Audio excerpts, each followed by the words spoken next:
नमस्कार। मैं आज एक महत्वपूर्ण बात कहना चाह रहा हूं। जब से भारतीय जनता पार्टी के नए प्रदेश अध्यक्ष बने हैं, तब से भारतीय जनता पार्टी पूरी तरह से प्रशासक प्रफुल्ल पटेल के कंट्रोल में आ चुकी है। और अब मुझे लगने लगा है कि प्रशासक प्रफुल्ल पटेल की ऑफिस से यह भारतीय जनता पार्टी दमनदीव संचालित हो रही है। मैं ऐसे ही नहीं कह रहा हूं, क्योंकि मैंने 2-4 मैटर देखी है। जब भी मैं प्रशासक प्रफुल्ल पटेल पे सवाल उठाता हूं और उसका जवाब जो है वो भारतीय जनता पार्टी की ओर से आता है, और वही बातें बोली जाती है जो प्रशासक प्रफुल्ल पटेल के ऑफिस से निर्देशित होती है। मैं जब सवाल प्रशासन पे पूछ रहा हूं तो ये जवाब भारतीय जनता पार्टी क्यों दे रही है, पर उसे दिलाया जा रहा है। मैं बात कहना चाह रहा हूं कि आप दमन में और दीव में अभी फिलहाल देखिए, ये मात्र हिंदू मुसलमान की बात नहीं है। ये प्रशासक प्रफुल्ल पटेल जानबूझकर ऐसे मैटर बना रहा है और भारतीय जनता पार्टी को उसका हत्था बना रहा है। दीव में फुदम का शमशान भूमि टूटा और अब वणाकबारा को वहां से शमशान भूमि हटाने की बात कही जा रही है। दीव में कब्रिस्तान में भी उन्होंने खोजा सोसाइटी का जो कब्रिस्तान था उनका भी तहस नहस कर दिया। उनके वहां पर ही कब्रिस्तान की हालत खराब कर दी। और दीव में और दमन में के प्रशासक प्रफुल्ल पटेल जी वो कब्रिस्तान और शमशान भूमि पे होटलें बनाना चाह रहे हैं, जिसका मैं विरोध कर रहा हूं। आपको बताओ, दमन की बात कहना चाहता हूं। दमन में शुक्कर सेठ की वाड़ी से लेकर जहां प्रशासक प्रफुल्ल पटेल ने अपने मित्र आरकेसी वाले का जो कवारी बना रखा है, वहां से लेकर हिंदू शमशान भूमि से लेकर मुस्लिम जमात की और मुस्लिम समाज की कब्रिस्तान तक 12.81 समथिंग हेक्टर जमीन है। और वो पुर्तगाली समय से है। और वो पुर्तगाली समय से मतलब 182 ईयर्स पुरानी वहां पर कब्र भी होने की बात है। और वो पूरी जमीन में कब्रिस्तान लिखा हुआ था। मतलब यहां पर पूरी जमीन शमशान भूमि और कब्रिस्तान के लिए ही थी। और हम जब से पैदा हुए, होश संभाले, तब से हमने देखा है कि वहां पर हमारी शमशान भूमि एक तरफ और एक तरफ कब्रिस्तान रही है। और वहां कभी भी हिंदू मुसलमान का झगड़ा नहीं हुआ इस बात को लेकर। और ये दमनदीव की विशेषता रही है। हिंदू और मुसलमान एक बनकर, नेक बनकर रहे हैं। कठिन से कठिन स्थिति में भी हिंदू मुसलमान एक बनकर रहे। ये हमारा भाईचारा काबिल तारीफ ही नहीं, उसके लिए तो सलाम है दोनों कम्युनिटी के लीडर्स को और हमारे पूर्वजों को। हम एक दूसरे के से बहुत ही जुड़े हुए लोग हैं।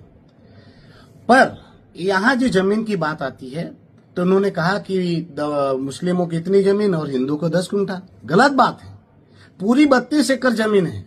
और ये 32 एकड़ जमीन में 16 एकड़ जमीन 1988 में मुस्लिम समाज के अलग अलग जमातों के नाम की गई। और बाकी बची 16 एकड़ जमीन हिंदू शमशान भूमि के लिए छोड़ी गई थी। और मैं गलत हूं तो हमारे पूर्वजों को या हमारे वडीलों को जो जिंदा है उनको पूछिए। यहां खास करके भैंसोड़ के और लोग और खारीवाड़ का खूब भाई ये संचालित किया करता था और मासी समाज वहां पर हिंदू शमशान भूमि चलाया करती थी। मतलब ये 16 एकड़ जमीन मुस्लिमों ने 1988 में नाम करा ली, पर हमारे हिंदू संगठनों में जागृति के अभाव के कारण वो जमीन अपने नाम नहीं कराई संगठनों के, जिसके चलते ये जमीन हमारे नाम पर नहीं रही और सरकार के श्री सरकार हो गई। बाकी ये श्री सरकार जमीन होगी कैसे? वो पुर्तगाली समय से वहां पर कब्रिस्तान और हिंदू शमशान भूमि थी। और हमारे यहाँ तो सैंडलैंड और हिलीलैंड वो गामधड़ियों के नाम पर थी। तो प्रशासन को ये समझना चाहिए, भारतीय जनता पार्टी को ये समझना चाहिए, ये जमीन सरकारी है ही नहीं। 16 एकड़ जमीन हिंदुओं की है शमशान भूमि के लिए और 16 एकड़ जमीन मुस्लिमों की है कब्रिस्तान के लिए। ये फाइनल होना चाहिए। पर प्रशासक प्रफुल्ल पटेल जी क्या कर रहे हैं? हिंदू मुसलमान को लड़ाकर वो जमीन पे वो कन्वेंशन सेंटर बनाने की बात कर रहे हैं, ताकि हम अंदर अंदर लड़े और वो फायदा उठा ले। तो ये मैं छोटा था तब एक कहानी थी, वो 2 बिल्ली वाली, कि 2 बिल्ली एक रोटी के लिए झगड़ा करने लगी। बंदर आया, बोला मैं तुम्हें न्याय करके देता हूं, और वो पूरी रोटी खा गया। वैसे ये हिंदू मुसलमान को लड़ाकर कब्रिस्तान और हिंदू शमशान भूमि पे वो कन्वेंशन सेंटर अपनी अय्याशी के लिए, अपनी तिजोरी भरने के लिए, अपने दोस्तों की अय्याशी के लिए ये पूरे का पूरा प्रोजेक्ट बना रहा है। बोल रहे हैं कि गुंडागिरी, दमन में गुंडागिरी समाप्त कर दी। कौन सी गुंडागिरी समाप्त हुई? गुंडागिरी तो प्रशासक प्रफुल्ल पटेल कर रहा है। इनकी वजह से कितने लोगों ने सुसाइड करने की बात आई है, एफआईआर तक रजिस्टर हुई थी। हाँ, हो सकता है उसमें उसका प्रेशर होगा तो ये क्रैशिंग भी हो जाएगी। काफी लोगों ने अपने घर मकान दुकान बनाने के लिए लोगों ने आग लगा के मर गए। लोगों की नौकरियां छीन ली। हमारे सरकारी कर्मचारी आज अपने वॉलंटरी रिटायरमेंट ले रहे। परेशानी करने में क्या बाकी रखा प्रशासक प्रफुल्ल पटेल ने गुंडागिरी करने में। और आज जब ये जमीन की बात आती है तब वो कह रहे हैं कि ये जमीन हिंदुओं को कम मिली, मुसलमान को कम ज्यादा मिली। मैं ये कह रहा हूं भारतीय जनता पार्टी के प्रदेश अध्यक्ष से और उनकी टीम से कि भाई साहब, चलो 16 एकड़ जमीन मुसलमान के नाम हो गई है, ये 16 एकड़ जमीन आपके प्रशासक प्रफुल्ल पटेल जी को कह दो कि भाई ये 16 एकड़ जमीन जो है आप हमारे हिंदुओं के नाम करवा दो।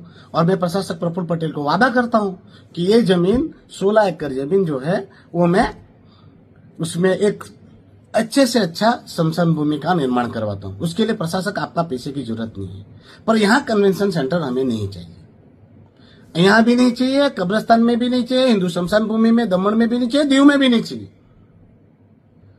और कन्वेंशन सेंटर हो या सर्किट हाउस हो, उससे हमें क्या फायदा हो रहा है?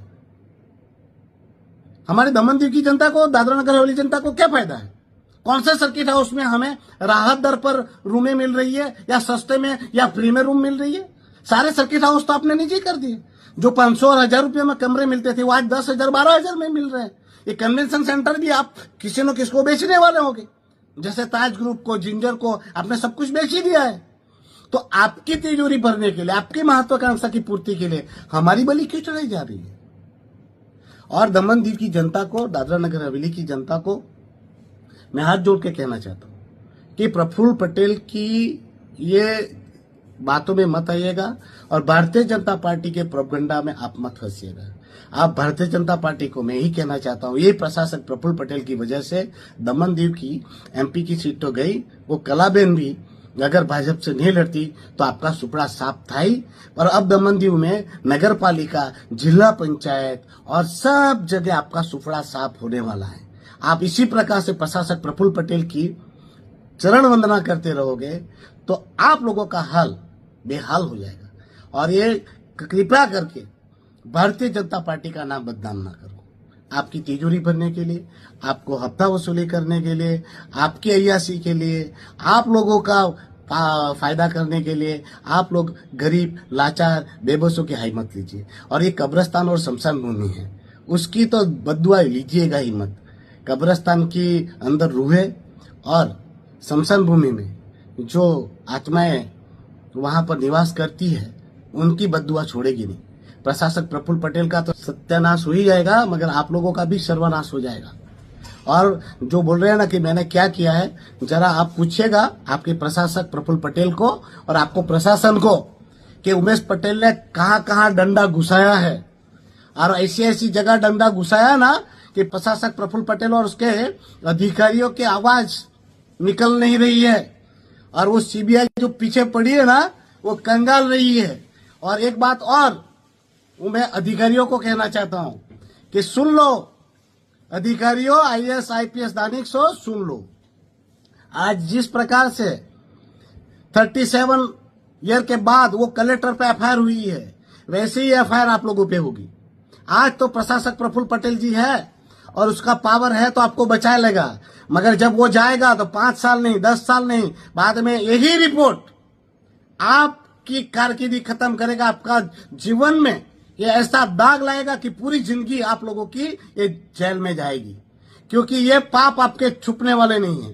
प्रशासक प्रफुल्ल पटेल तो साइन नहीं कर रहा है, पर आप लोग साइन कर रहे हो। और ये जो है वो सारे रिकॉर्ड, और मैं दमन दीव के, दादरा नगर हवेली के, इन भारतीय जनता पार्टी के और उनके कुछ चाटुकारों को कहना चाहता हूं, उमेश पटेल क्या है वो प्रशासक प्रफुल्ल पटेल को पूछो। क्यों शनिवार और रविवार को ऑफिस चालू करके फाइलों में क्या गोलमाल कर रहे थे? क्यों आपको वापस वहां लक्षद्वीप चले गए, गौरव राजावत जी को बुलाना पड़ा था? और क्या कर रहे थे फाइलों के साथ? पूछिए, जरा पूछिए। प्रशासक प्रफुल्ल पटेल और उनके प्रशासन को कहना चाहता हूं, बेटा कुछ भी कर लो, बाप छोड़ता है पाप नहीं। और भारतीय जनता पार्टी के नेताओं भी सुन लीजिए, बाप छोड़ता है पाप नहीं। बाकी मेरा एक ही उद्देश्य है कि इस जमीन पर कब्रिस्तान है या शमशान भूमि है, उन दोनों में कभी झगड़ा ना था, ना होना चाहिए, ना मैं होने दूंगा। हमारे हिंदू मुसलमान एक बनकर, नेक बनकर प्रशासक प्रफुल्ल पटेल की ये तानाशाही भरी झूठी का विरोध करें। बस, धन्यवाद।